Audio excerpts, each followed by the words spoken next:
ஒரு எக்ஸாம் நம்ம ப்ரிப்பரேஷன் பண்றோம் அப்படின்னா என்ன வேணும்? ஃபர்ஸ்ட் சிலபஸ் வேணும். ஸோ சிலபஸை பொறுத்த மட்டும் நமக்கு யூஜி, பிஜி, ரெஃபரன்ஸ் இந்த மூணையுமே கம்பேர் பண்ணி படிக்கணும். ஒரு டாபிக் படிக்க போறீங்க, அந்த டாபிக்கான கண்டென்ட் எல்லாமே நாங்கள் கொடுத்துருவோம். அதை படிச்சுட்டு நீங்க டெஸ்ட் போட்டு பார்க்குற மாதிரி இருக்கும்.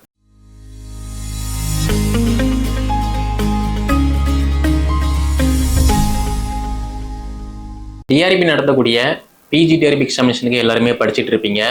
புதுசாக படிக்கிறவங்களும் எப்படி படிக்கணும் அப்படிங்கிற மாதிரி கேட்கிங்க. அதே மாதிரி ப்ரீவியஸ் இயரில் எக்ஸாம் அட்டன் பண்ணி 1 மார்க் 2 மார்க்கு 10 மார்க் 5 மார்க்கில் மிஸ் பண்ணவங்களும் எப்படி படிக்கணும், என்ன பண்ணணும், என்ன பண்ணக்கூடாது அப்படிங்கிற மாதிரியுமே கொஸ்டின் கேட்கிங்க. ஸோ இந்த வீடியோக்கு ஃபுல்லாகவே பிஜி டிஆர்பி எக்ஸாமுக்கு நம்ம எப்படி படிக்கணும், அது மட்டும் இல்லாமல் இப்போ நியூவாக பப்ளிஷ் பண்ணியிருக்கக்கூடிய நியூ சிலபஸை நம்ம எப்படி ஹேண்டில் பண்ணணும் அப்படிங்கிற மாதிரி ஓவரால் எல்லாமே பார்க்க போகிறோம். ஸோ இந்த வீடியோ பார்த்துட்டு இருக்க நீங்கள் இப்போ நான் ஃப்ரெஷ்ஷாக படிக்க வரேன் அப்படின்னா நீங்களுமே ஃபுல்லாக பாருங்கள். அப்படி இல்லை நான் ப்ரீவியஸ் இயரில் எக்ஸாம் அட்டன் பண்ணியிருக்கேன் பட் கிளியர் ஆகலை அப்படின்னாலுமே இந்த வீடியோ பாருங்கள். முழுமையாக பார்த்தா மட்டும்தான் இந்த பிஜி டிஆர்பி எக்ஸாமில் நம்ம எப்படி பாஸ் பண்ணணும் அப்படிங்கிற மாதிரி ஒரு ஐடியா கிடைக்கும். Okay, so first of all TRB நடத்தக்கூடியது பிஜி டிஆர்பி எக்ஸாம். இந்த எக்ஸாமுக்கு குவாலிஃபிகேஷன் என்ன அப்படின்னா MSc BEd, MA BEd, MCom BEd அப்படிங்கிற மாதிரி ஒரு சில குவாலிஃபிகேஷன் இருக்கு. அதை நீங்க கம்ப்ளீட் பண்ணிருந்தீங்க அப்படின்னா நீங்க இந்த எக்ஸாமுக்கு எலிஜிபிள். ஓகே, அதே மாதிரி பிஜி டிஆர்பி எக்ஸாமை நீங்க கிளியர் பண்ணிட்டீங்க அப்படின்னா +1 +2 நீங்க என்ன சப்ஜெக்டோ அந்த சப்ஜெக்ட் டீச்சரா அப்பாயின்மெண்ட் பண்ணுவாங்க. ஃபார் எக்ஸாம்பிள் நீங்க பிசிக்ஸ் டீச்சர்னா பிசிக்ஸ் டீச்சரா இருப்பீங்க, பாட்னி அப்படின்னா பாட்னி, மைக்ரோபயாலஜி அப்படின்னா நீங்க சுவாலஜியா இருப்பீங்க. ஸோ மைக்ரோபயாலஜி அந்த ஸ்கூல்ல இருந்துச்சு அப்படின்னா நீங்க மைக்ரோபயாலஜி டீச்சரா இருப்பீங்க. இது போக computer science, commerce, economics, geography, history, mathematics, chemistry இந்த மாதிரிலாம் இருக்கு. நீங்க என்ன சப்ஜெக்டோ அந்த டீச்சரா உங்களை அப்பாயின்மெண்ட் பண்ணுவாங்க. ஓகேவா, இது குவாலிஃபிகேஷன். ஸோ இதுக்கு அப்புறமா கம்ப்யூட்டர் சயின்ஸ்க்கு வேகன்சி இருக்கா இல்லையா அப்படிங்கிற மாதிரி நிறைய பேர் கேட்கிங்க. கம்ப்யூட்டர் சயின்ஸ்க்கு வேகன்சி இருக்கு. அது மட்டும் இல்லாமல் இப்போ ரீசெண்ட் டைம்ல உங்களுக்கே தெரியும் ஸ்கூல்ல டிஜிட்டலாக மாத்திட்டு இருக்காங்க. அப்படி இருக்கும்போது கம்ப்யூட்டர் சயின்ஸ்க்கு வேகன்சி இருக்கு தான் செய்யுது. இந்த வீடியோ பார்த்துட்டு இருக்க நீங்க கம்ப்யூட்டர் சயின்ஸா இருக்கீங்க அப்படின்னா மனம் தளராம இப்போ நியூ சிலபஸ் எடுத்து படிக்க ஸ்டார்ட் பண்ணுங்க. நீங்க படிச்சா மட்டும்தான் எக்ஸாம் கிளியர் பண்ண முடியும். ஓகேவா, ஸோ ஃபர்ஸ்ட் ஒரு எக்ஸாம் நம்ம ப்ரிப்பரேஷன் பண்றோம் அப்படின்னா என்ன வேணும்? ஃபர்ஸ்ட் சிலபஸ் வேணும். ஸோ சிலபஸை பொறுத்த மட்டும் நமக்கு இப்போ ரீசெண்டா நியூ சிலபஸ் பப்ளிஷ் பண்ணிருக்காங்க. அந்த நியூ சிலபஸை உங்களுக்கு எந்த லாங்குவேஜ்ல வேணுமா, அதாவது தமிழா இங்கிலீஷா? ஸோ தமிழ் மீடியம்னா தமிழ் மீடியம் சிலபஸ் எடுத்து படிங்க, இங்கிலீஷ்னா இங்கிலீஷ் மீடியம் சிலபஸ் எடுத்து படிங்க. ஓகேவா, ஸோ சிலபஸ் தான் நமக்கு ஒரு சிக்னல் மாதிரி எங்க போகணும், என்ன படிக்கணும், எதை தாண்டி போகக்கூடாது அப்படிங்கிற மாதிரி சொல்லக்கூடியது சிலபஸ் மட்டும்தான். அதனால சிலபஸை நீங்க நல்லா கம்ப்ளீட்டா படிங்க. ஓகேவா, அது மட்டும் இல்லாம தமிழ் மீடியம்னா தமிழ் மீடியம் சிலபஸ் எடுத்து படிங்க, இங்கிலீஷ் மீடியம்னா இங்கிலீஷ் மீடியம் சிலபஸ் எடுத்து படிங்க. ஸோ தமிழ் மீடியம் சிலபஸை பொறுத்த மட்டும் வெப்சைட்ல இருக்காது. நம்முடைய அகாடமி சார்பா நம்ம டெலிகிராம் குரூப்ல நான் போஸ்ட் பண்ணியிருக்கேன். ஸோ அதை நீங்க பிரிண்ட் அவுட் போட்டு படிக்க ஸ்டார்ட் பண்ணலாம். ஓகேவா, ஸோ சிலபஸை பார்த்தாச்சு. அடுத்து என்ன பண்ணணும் அப்படின்னா ப்ரீவியஸ் இயர் கொஸ்டினை பார்க்குற மாதிரி இருக்கும். ஸோ ப்ரீவியஸ் இயர் கொஸ்டினை நம்ம ஏன் பார்க்கணும்? அதாவது ஒரு எக்ஸாம் ப்ரிப்பரேஷன் பண்றோம் அப்படின்னா அதுக்கு முன்னக்கூட்டி அந்த எக்ஸாம் பேட்டர்ன் என்ன, கொஸ்டின் எப்படி கேட்டிருக்காங்க, ஈஸியாக கேட்டிருக்காங்களா, கஷ்டமாக கேட்டிருக்காங்களா அப்படிங்கிற மாதிரி ரியலைஸ் பண்ண தோணும். ஃபார் எக்ஸாம்பிள் இப்போ 2001 பிஜி டிஆர்பி எக்ஸாம் கொஸ்டினுக்கும் இப்போ 2019 பிஜி டிஆர்பி எக்ஸாம் கொஸ்டினுக்கும் ரொம்பவே டிஃப்ரெண்டாக இருக்கும். இப்போ 2001ல் பார்த்தீங்கன்னா உங்ககிட்ட கொடுத்தோம் அப்படின்னா ஈஸியாக 150 எடுத்துகிட்டு போயிருவீங்க. அதே மாதிரி 2019 கொஸ்டினை கொடுத்தோம் அப்படின்னா ரொம்ப கஷ்டமாக இருக்கிற மாதிரி இருக்கும். அப்போ அதுக்கு தகுந்த மாதிரி நம்மளுடைய ப்ரிப்பரேஷனை நல்லா ஸ்ட்ராங் பண்ணணும். அப்போ என்ன பண்ணணும் அப்படின்னா ப்ரீவியஸ் கொஸ்டினை பார்க்கணும். ஸோ மேஜர் கொஸ்டின் எப்படி கேட்டிருக்காங்க, எஜுகேஷனல் சைக்காலஜி கொஸ்டின் எப்படி கேட்டிருக்காங்க, கரண்ட் அஃபேர் ஜிகே கொஸ்டின் எப்படி கேட்டிருக்காங்க அப்படிங்கிற மாதிரி எல்லாத்தையுமே நம்ம ரியலைஸ் பண்ணி பார்த்தா மட்டும்தான் அந்த எக்ஸாமுக்கான முழு தகுதியும் நமக்குள்ள கிடைக்கும். ஓகே, இதுக்கு அப்புறமா என்ன பண்ணணும் அப்படின்னா எக்ஸாம் பேட்டர்ன். ஸோ இதுக்கு முன்னக்கூட்டி வரைக்குமே பிஜி டிஆர்பி எக்ஸாமுக்கு தமிழ் தகுதி தேர்வு கிடையாது.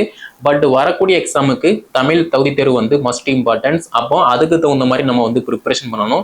இந்த வீடியோ பார்த்துட்டு இருக்க நீங்க தமிழ் தகுதி தேர்வுல பாஸ் பண்ணா மட்டும்தான் உங்களோட main paper. So main paper means 150 மதிப்பெண்கள் கொண்ட அந்த பேப்பரை வேல்யூஷனுக்கு எடுப்பாங்க.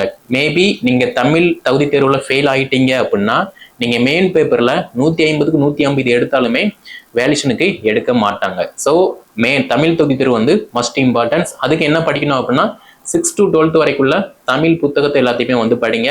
ஸோ நம்முடைய அகாடமி சார்பாக தமிழ் தகுதி தேர்வுக்கு வந்து ஆல்ரெடி டெஸ்ட் பேஜ் எல்லாமே நம்ம வந்து ஸ்டார்ட் பண்ணியாச்சு, நடந்துகிட்டு இருக்கு. மேபி நீங்க படிக்க வரீங்க அப்படின்னா அதை யூஸ் பண்ணிக்கலாம். ஓகேவா? ஸோ நெக்ஸ்ட் மெயின் எக்ஸாமுக்கு எப்படி படிக்கணும்? ஸோ நான் ஃபர்ஸ்டே சொன்ன மாதிரி சிலபஸை பொறுத்த மட்டும் மெயின் எக்ஸாமுக்கு நம்ம எல்லாருக்கிட்டையுமே வந்து சிலபஸ் இருக்கும். அதை நீங்க வந்து ஃபோக்கஸ் பண்ற மாதிரி இருக்கும். சிலபஸை எடுத்துக்கிட்டீங்க அப்படின்னா ஃபர்ஸ்ட் அடிப்படை தகவல் என்னமோ அதை நீங்க ஃபர்ஸ்ட் ஃபோக்கஸ் பண்ற மாதிரி இருக்கும். ஸோ அடிப்படை தகவல்னா என்ன? இந்த வீடியோ பார்த்துட்டு இருக்க நீங்க ஒரு பிரைவேட் ஸ்கூல்லையோ கவர்மெண்ட் ஸ்கூல்ல ஒரு டெம்பரவரி டீச்சராவோ, அப்படி இல்லைன்னா வீட்டில் ஹவுஸ் ஒய்ஃபாவோ இருக்கீங்க, அப்படியும் இல்லைன்னா ஒரு பிரைவேட் கம்பெனியில் வந்து வேலை பார்த்துட்டு இருக்கீங்க. மேபி நீங்கள் ஸ்கூலில் ஒர்க் பண்ணுறீங்க அப்படின்னா இப்போ கரண்ட்ல ஸ்கூல் புக்கில் என்ன அப்டேட் இருக்குது அப்படிங்கிற மாதிரி நமக்கு வந்து ஒரு ஐடியா கிடைக்கும். இல்லை நான் வந்து யூஜி பிஜி பிஎட் படித்து முடிச்சுட்டு வீட்டில் ஹவுஸ் ஒய்ஃபாக மட்டும்தான் இருக்கேன், இல்லைனா ஒரு ப்ரைவேட் கம்பெனியில் வந்து வேலை பார்த்துட்டு இருக்கேன் அப்படின்னா உங்களுக்கு அந்த ஸ்கூல் புக்கு நாலேஜ் வந்து அப்டேட்டாக இருக்காது. அதே மாதிரி அந்த பேசிக்கான என்னென்ன ஈவெண்ட்ஸ் இருக்கோ அதுவுமே வந்து அப்டேட்டாக இருக்காது. அப்போ அதுக்கு என்ன பண்ணணும்? நீங்கள் ஸ்கூலில் ஒர்க் பண்ணாலும் வீட்டில் ஹவுஸ் ஒய்ஃபாக இருந்தாலும் ஒரு ப்ரைவேட் கம்பெனியில் வேலை பார்த்தாலுமே எல்லாருமே படிக்க வேண்டியது 6 to 12 வரைக்குள்ள அடிப்படை தகவலை நீங்கள் படிக்கிற மாதிரி இருக்கும். ஸோ அதில் என்ன படிக்கணும்னா மேஜரை மட்டும் படிக்கணும். ஃபார் எக்ஸாம்பிள் மேத்தமெட்டிக்ஸ் அப்படின்னா 6 to 12 வரைக்குள்ள மேத்தமெட்டிக்ஸ், பிசிக்ஸ்னா 6 to 12 வரைக்குள்ள பிசிக்ஸ், கெமிஸ்ட்ரினா 6 to 12, சுவாலஜினா 6 to 12. இந்த மாதிரி நீங்க ஃபோக்கஸ் பண்ற பட்சத்துல ஈஸியா வந்து அடிப்படை தகவல் வந்து நமக்கு ரிமெம்பர் ஆகும். ஓகே, ஸோ அடிப்படை படிச்சு முடிச்சாச்சு. அடுத்து என்ன பண்ணணும் அப்படின்னா சிலபஸை எடுத்துட்டு யூஜி பிஜி ரெஃபரன்ஸ் இந்த மூணையுமே கம்பேர் பண்ணி படிக்கணும். அதே மாதிரி மேட்ச் பண்ணி படிக்கணும். எப்படி மேட்ச் பண்ணணும்? ஃபார் எக்ஸாம்பிள் இப்போ அமிலங்கள் காரங்கள் டாபிக் இருக்கு அப்படின்னா இந்த அமிலங்கள் காரங்கள் 6ல இருந்து 12th வரைக்குமே ஒரு அப்டேட் இருக்கும். 6ல வந்து ஒரு பேசிக்கானது இருக்கும், அதுக்கப்புறமா கொஞ்சம் இன்டெப்த், அதுக்கப்புறமா கொஞ்சம் இன்டெப்த், இந்த மாதிரி இருக்கும். அப்போ டிகிரி லெவல் போகும்போது நல்லாவே இன்டெப்தா இருக்கும். அப்போ அது எல்லாத்தையுமே கம்பேர் பண்ணி படிக்கும்போது நமக்கு ஈஸியா அண்டர்ஸ்டாண்ட் ஆகும். இதே மாதிரி எல்லா சப்ஜெக்ட்டுக்குமே நீங்க கம்பேர் பண்ணி படிக்கிற மாதிரி இருக்கும். உங்களோட சப்ஜெக்ட் எதுவோ அதை நீங்க கம்பேர் பண்ணி படிச்சீங்க அப்படின்னா ஈஸியா நம்ம என்ன படிக்கணும், என்ன படிக்கக்கூடாது, என்ன அப்டேட் இருக்கு அப்படிங்கிற மாதிரி எக்ஸ்ட்ரா பாயிண்ட்ஸ் எல்லாமே நம்ம வந்து கவர் பண்ணி எடுக்கிற மாதிரி இருக்கும். அதை நீங்க ஃபாலோ பண்ணிக்கலாம். ஓகேவா? ஸோ நெக்ஸ்ட் என்ன அப்படின்னா நிறைய பேர் சொல்றீங்க, சார் நான் படிச்சுக்கிட்டு தான் இருக்கேன், டெஸ்ட்லாம் போட்டு பார்க்கல அப்படிங்கிற மாதிரி வந்து சொல்லுவீங்க. நீங்க படிச்சுக்கிட்டு இருக்கீங்க, டெஸ்ட் போட்டு பார்க்கல அப்படின்னா பாஸ் பண்ண முடியாது. ஏன்னா பிஜிடிஆர்பி எக்ஸாமை பொறுத்த மட்டும் எல்லாருமே வந்து படிப்பாங்க, ஆனா படிக்கிற எல்லாருமே வந்து பாஸ் பண்ணுறது கிடையாது. அப்ப யாரெல்லாம் பாஸ் பண்றா?